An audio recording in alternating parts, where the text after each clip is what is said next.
यह पैराग्राफ कक्षा 8 के व्याकरण संधि के प्रथम अध्याय का नेक्स्ट पैराग्राफ है। स्वरों की मात्राएं निम्न प्रकार हैं। स्वर जैसे आपको पहले बता चुके हैं कि अ, आ, छोटी, बड़ी, छोटा ये सारे स्वर कहे जाते हैं।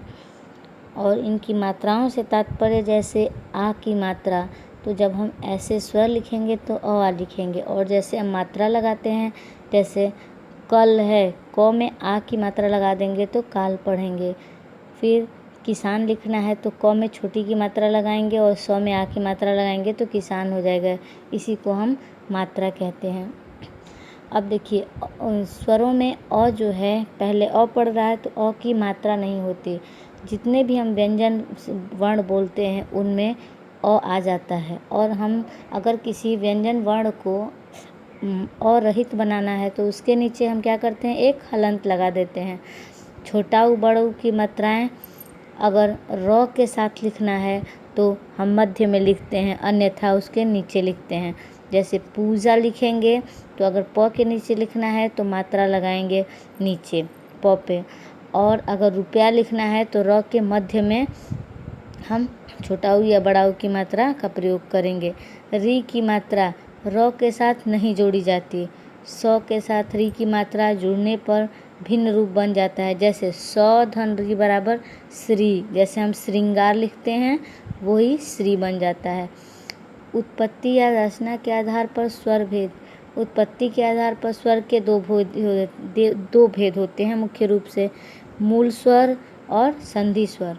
मूल स्वर आपका क्या है, जो स्वर दूसरों के मेल से नहीं बने उन्हें हम मूल स्वर कहते हैं। जैसे अ, ई, उ, री, ये दूसरों के मेल से नहीं बने, इनको हम मूल स्वर कहते हैं। मूल स्वर का मतलब अपने मूल रूप में होता है। संधि स्वर, जो स्वर दो या दो से अधिक मूल स्वरों के मेल से बने उसे हम संधि स्वर कहते हैं। जैसे आ तो अ धन अ मिलके आ बनता है। बड़ी ई तो छोटी ई प्लस छोटी ई मिलके बड़ी बनता है ऐसे ही। अब आप आगे देखेंगे अयोगवाह। अयोगवाह जब हमने आपको स्वर और व्यंजन पढ़ाया था उसी समय मैंने बताया था कि अयोगवाह क्या होता है। दो अयोगवाह होते हैं, अंग और अह। हिंदी वर्णमाला में स्वरों और व्यंजनों के अतिरिक्त दो अन्य वर्ण भी हैं, अंग तथा अह। इन दोनों का प्रयोग स्वरों के बाद होता है। ये न तो स्वरों की गणना में आते हैं और न ही व्यंजनों में स्थान पाते हैं। स्वरों के साथ प्रयोग किए जाने के कारण ये व्यंजन भी नहीं बन पाते तथा स्वतंत्र रूप से प्रयोग न किए जाने के कारण इन्हें स्वर भी नहीं कहा जा सकता। इसलिए इन्हें हम क्या कहते हैं, अयोगवाह कहते हैं। अब आप नेक्स्ट देखेंगे अनुस्वार। अनुस्वार का मतलब अंग की मात्रा। अंग की मात्रा अपने से पूर्व वर्ण के ऊपर बिंदु के रूप में प्रयुक्त होता है। जैसे हम हंस लिखते हैं, कंठ लिखते हैं तो क के ऊपर बिंदी लगाते हैं तो वही हमारा अनुस्वार हो जाता है। इसका उच्चारण स्वर के बाद होता है तथा ध्वनि हमारी नाक से निकलती है।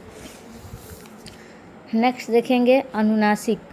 अनुनासिक का उच्चारण सभी स्वरों के साथ होता है। इसका चिन्ह चंद्र बिंदु है। इसका उच्चारण अनुस्वार की अपेक्षा हल्का होता है।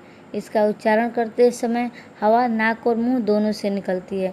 अनुस्वार में केवल नाक से हवा निकलती थी और अनुनासिक में नाक और मुंह दोनों से हवा बाहर निकलती है। जैसे हम आँख लिखते हैं या चाँद लिखते हैं तो आँख पे चंद्र बिंदु लगा देते हैं। अब नेक्स्ट देखेंगे विसर्ग।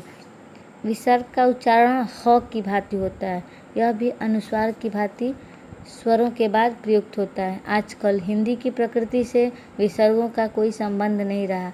इनका प्रयोग केवल संस्कृत के मूल शब्दों के साथ होता है। जैसे हम प्रातः लिखते हैं तो प्रात लिख के और त के आगे विसर्ग लगाते हैं।